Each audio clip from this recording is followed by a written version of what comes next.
Redmi Note 14 Pro ni sotib olsammikin yoki buni puliga Redmi Note 15 sotib olsammikin deb odamlar bir-biri bilan bahs qilayotgan bir paytda Xiaomi kompaniyasi bozorga Redmi Note 17 hamda Note 17 Pro modellarini chiqarib qo'ydi. Voy somsalar.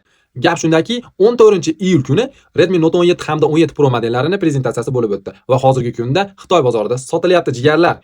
Xullas kalom ushbu telefonlarga keladigan bo'lsa, ikkala osniya protsessori somsa darajada. Redmi Note 17 Pro da Snapdragon 6S Gen 4 bo'lsa, Redmi Note 17 ni o'zida Snapdragon 4 Gen 4 da. Ikkisi ham somsa darajada. Lekin telefonlarda maqtaladigan sifatlari ham bor. Birida 8000 mAh batareyka, ikkinchisida bo'lsa 9000 mAh batareyka. Ayniqsa Redmi Note 17 Pro da suvdan himoyasi juda kuchli. IP68, IP69K da.